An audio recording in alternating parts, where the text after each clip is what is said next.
Herkese merhabalar, ben Huri. Huri Metek Mutfak'ta mutfağıma hoş geldiniz.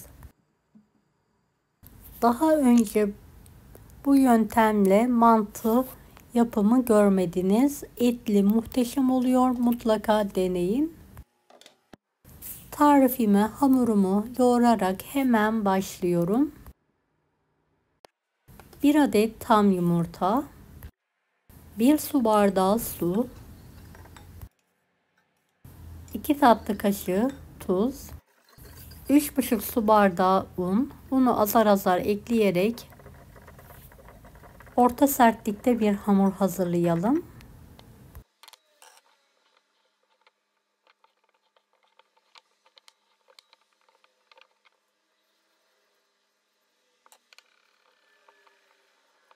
Evet, hamurumu toparladıktan sonra tezgah üzerine alıyorum. 5 dakika boyunca yoğurma işlemine devam ediyorum. Hamurum hazır. Aynı kaba alarak iç harcımızı hazırlayana kadar dinlenmeye bırakalım. İç harcımız için 1 adet patatesi kabuklarından soydum, yıkadım. Halka şeklinde doğradıktan sonra uzun uzun kesiyorum ve küçük küpler halinde doğruyorum. Sebzeleri çok ince doğramamız çok önemli. Evet, doğradığım patatesleri tepsiye alıyorum. 1 adet kaba ortadan ikiye keserek videodaki gibi ince ince uzun şeritler halinde kesiyorum. Daha sonra minik küpler halinde keserek tepsiye alıyorum.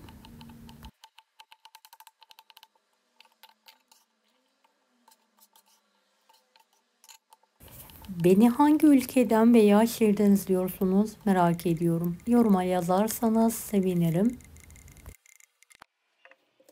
Evet, 1 adet kuru soğanı da minik küpler halinde doğrayalım ve en son tepsiye alalım. Bir parça bonfile et kullandım. Bonfile et yerine 250 gram kıyma da kullanabilirsiniz. Eti ince şeritler halinde keselim. Kesebildiğimiz küçüklükte şöyle minik küpler halinde doğrayalım. En son tekrardan üzerinden geçiyorum ve tepsiye alıyorum. 1,5 tatlı kaşığı tuz serpiyorum. Reyhan, kuru nane, karabiber, kırmızı pul biber ekliyorum. Biraz da sıvı yağ gezdirelim. Tüm malzemeyi elimle karıştırıyorum. Bol sebzeli ve etli muhteşem oluyor.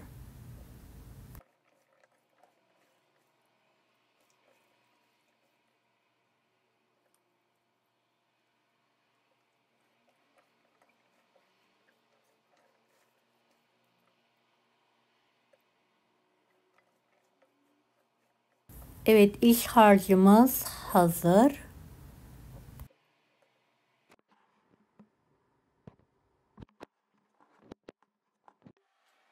Dinlendirdiğimiz hamuru tezgah üzerine alarak uzaltalım.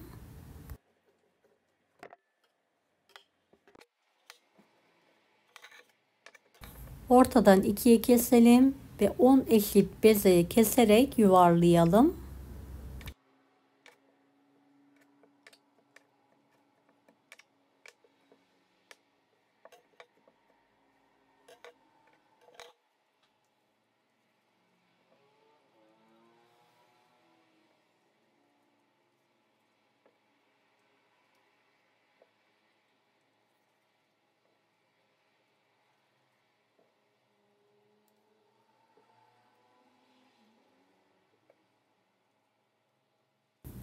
Vaktiniz varsa bezeledikten sonra 5 dakika dinlendirin. Benim vaktim olmadığı için direkt açıyorum.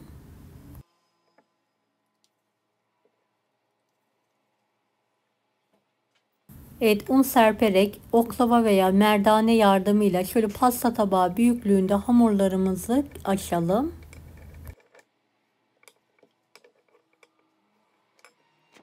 Ne kalın olsun ne de çok ince. Orta incelikte yufkalarımızı açalım.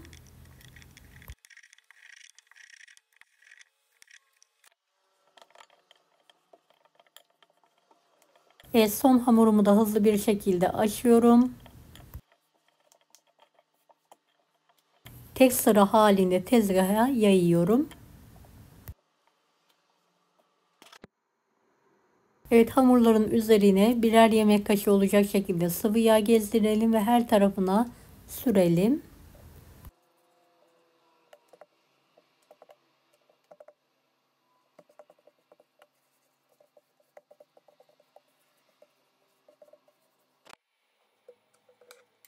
İç harçtan her birine eşit miktarda pay edelim. İç harcı biraz sıkarak hamurların üzerine alalım.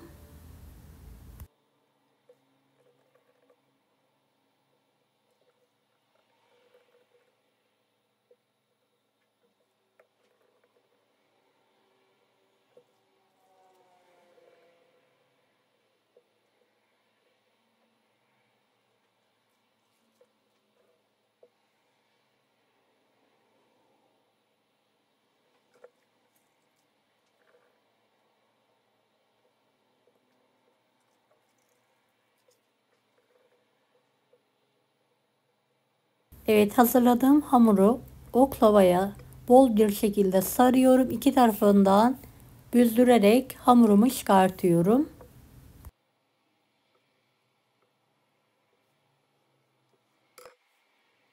Kalan hamurları aynı yöntemle hazırlamaya devam ediyorum.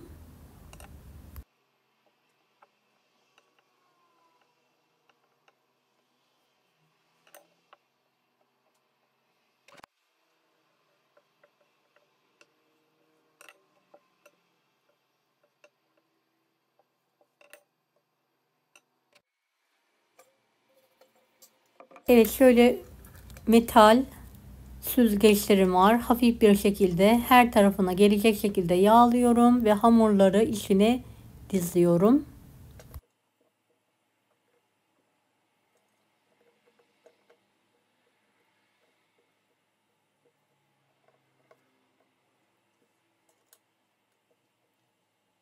Hamurlarımızın üzerlerini de yağlayalım.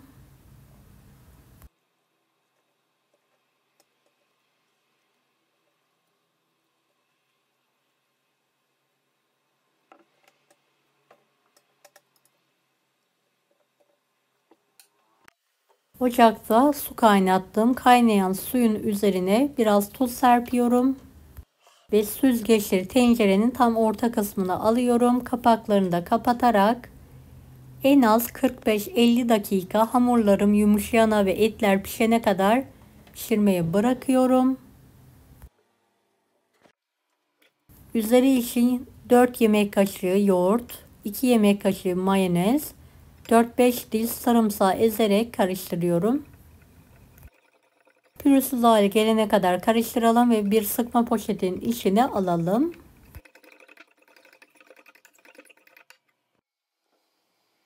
Evet, 45 dakika sonra kontrol ediyorum. Hamurlarım yumuşamış. Üzeri içinde tartı eritiyorum. Mantılarımı servis tabağına dikkatli bir şekilde bölmeden alıyorum.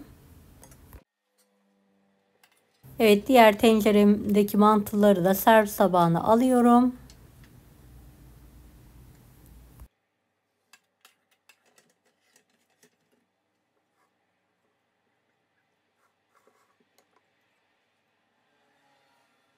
Üzerlerine erittiğim tartılı yağdan bolca gezdiriyorum.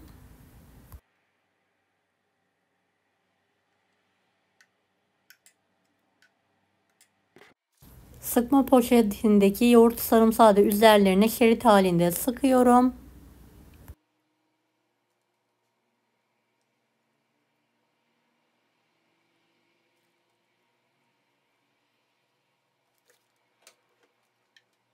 Kalan yağa kırmızı toz biber ekledim ve üzerlerine gezdiriyorum. Kuru nane serpiyorum en son. Ve mantımız yemeğe hazır. Deneyecek olan herkese şimdiden kolaylıklar dilerim. Kanalıma ücretsiz abone olmayı unutmayın. Bir dahaki videolarda görüşmek üzere. Allah'a emanet olun. Hoşça kalın.